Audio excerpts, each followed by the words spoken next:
বিশ্বকাপ ফুটবল এটি হচ্ছে সাধারণ মানুষের একটি আবেগ, ভালোবাসার জায়গা। আমরা খেলা একটি ভালো লাগার বিষয়।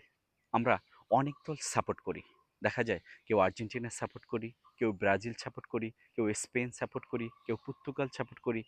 বিভিন্ন মানুষ নানান ধরনের দল সাপোর্ট করে এবং তাদের খেলাটাকে এনজয় করে।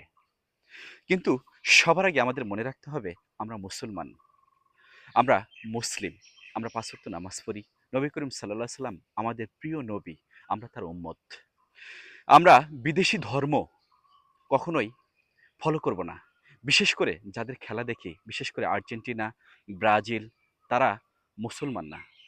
তারা অন্য দেশের হিন্দুধর্মী মানুষ, হয়তো বৌদ্ধ কিংবা খ্রিস্টান।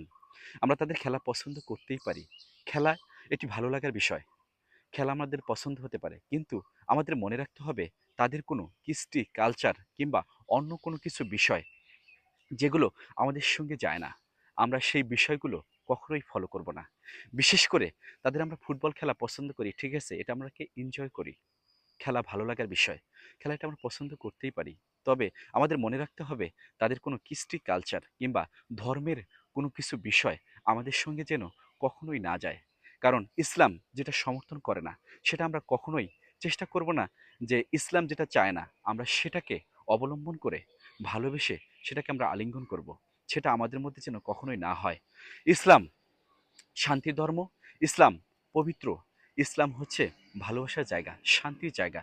ইসলাম ধর্ম আমাদের সবচেয়ে গর্বিত যে আমরা মুসলমান, আমরা নবী করিম সাল্লাল্লাহু আলাইহি সাল্লামের উম্মত, এটা আমাদেরকে বিশ্বাস করতে হবে। তাই আমরা কখনো যে সমস্ত দল পছন্দ করি না কেন, তাদের কোনো কৃষ্টি কালচার কোনো কিছুই যেন আমাদের মধ্যে না হয়।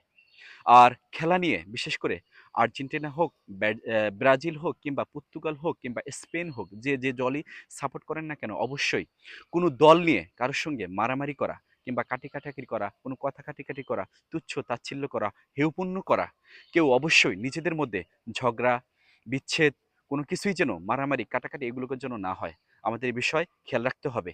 সবাই ভালো থাকুন, সুস্থ ও সুন্দর থাকুন, আর খেলাটাকে এনজয় করুন। আল্লাহ হাফেজ।